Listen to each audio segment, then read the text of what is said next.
நான் நிறைய விஷயம் பேசினேன்பா, ஆனால் பேசினதெல்லாம் அவை குறிப்பிலேருந்து தூக்கிட்டாங்கப்பா அப்படின்னு சொல்லிட்டு அவங்க உள்ள என்ன பேசினாங்களோ நீங்கள் அவை குறிப்பிலேருந்து வேணா தூக்கலாம், வெளில வந்து சொன்னால் தூக்க முடியாதுல்ல அப்படி சொல்லிட்டு வெளில வந்து பேசியிருக்கிறாங்க. பேசினது யாரு? பாஜக எம்எல்ஏ வானதி ஸ்ரீனிவாசன் அவர்கள். அவங்க தான் இன்னைக்கு சட்டமன்றத்தில் முக்கியமான டாப்பிக்காக 2 விஷயம் பேசியிருக்கிறாங்க. ஒன்று, திருப்பரங்குன்றம் மலை மேலே தீபம் ஏற்றணுன்னு நீதிமன்றம் கொடுத்த உத்தரவையே மீறி செயல்பட்டுருக்கிறாங்க தமிழ்நாடு அரசு அப்படின்ற ஒரு குற்றச்சாட்டை வச்சு அதை பற்றி பேசினதா அவை குறிப்பிலேருந்து தூக்கிட்டாங்களாம். அதுவே அப்செட். அதுக்கப்புறமா அடுத்து ஒரு கேள்வி கேட்டுக்கிறாங்க. ஏவா உங்கள் முதல்வர்கிட்ட நான் கேட்க வேண்டிய ஒரு கேள்வி இருக்குது. எல்லா பண்டிகைகளுக்கும் வாழ்த்து சொல்கிற உங்கள் முதல்வர் இந்துக்களுடைய பண்டிகைகளுக்கு மட்டும் ஏன் வாழ்த்து சொல்ல மறுக்கிறா அப்படின்ற கேள்வியை கேட்க அங்கே இது வந்து டிஸ்கஷனுக்கு போயிடுது.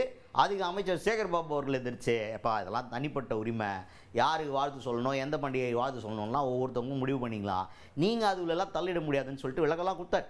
ஆனால் இந்த மாதிரி நான் கேள்வி கேட்டேன், அதுவும் காணாமல் போயிடுச்சுன்ற மாதிரி ஃபீல் பண்ணிக்கிறாங்க வானதி ஸ்ரீனிவாசன் அவர்கள். திருப்பரங்குன்றம் தீபம் விவகாரத்தில் கோர்ட்டினுடைய உத்தரவை இந்த அரசு மதிக்காமல் இருப்பது பற்றி குறிப்பிட்டதை முழுமையாக அவை குறிப்பிலிருந்து எடுத்து விட்டார்கள்.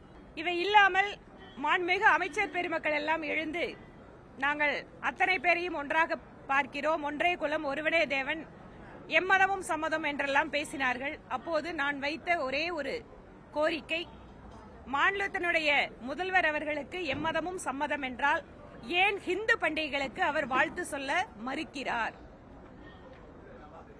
பொங்கல் ஹிந்துக்கள் பண்டிகை அல்ல என்று கூறுகிறாரே, அப்போது பொங்கல் யாருடைய பண்டிகை?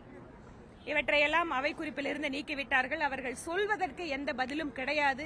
நெக்ஸ்ட், தெரு நிறைய இடங்களில் புதுசாக பார்கள் ஓப்பன் பண்ணுறதுக்கு லைசன்ஸ் கொடுத்து திமுக அரசு வந்து புதிய கடைகளை திறந்துருக்கிறாங்க அப்படின்னு சொல்லிட்டு ஒரு குற்றச்சாட்டு வைக்கிறாங்க. இப்போ டாஸ்மாக் ஓப்பன் பண்ணியிருக்காங்களா அப்படின்னு நீங்கள் கேட்டிங்கன்னா நோ, இது வந்து ப்ரைவேட் பார். அந்த மாதிரி ஒரு குடியிருப்பு பகுதியில் தனியாக லைசன்ஸ் வாங்கி ஓப்பன் பண்ணுறதுக்காக அனுமதி கொடுக்கப்பட்டு புதிய கடைகள் ஓப்பன் பண்ணப்பட்டிருக்கு. இதனால் பெண்களுக்கு எதிரான குற்ற சம்பவங்கள்லாம் அதிகமாகிருக்கு அப்படின்ற ஒரு குற்றச்சாட்டை முன் வச்சிருக்கிறாங்க.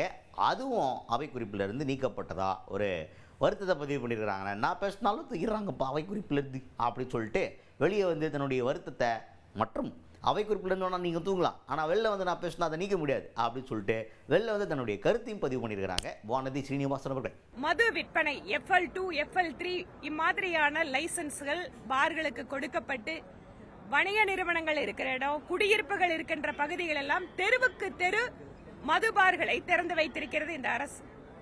மதுபார்களை திறப்பதெல்லாம் ஒரு பக்கம் இருந்தாலும் அது நேரடியாக பெண்கள் மீதான தாக்குதலுக்கு பங்கு வகிக்கிறது அப்படிங்கிற விஷயத்தை குறிப்பிட்டிருக்கிறேன். ஆனால் இதையெல்லாம் விட்டுவிட்டு வட மாநிலத்தில் நடக்குது அப்படின்னு சம்பந்தம் இல்லாம பதில் கொடுத்துட்டு இருக்காங்க.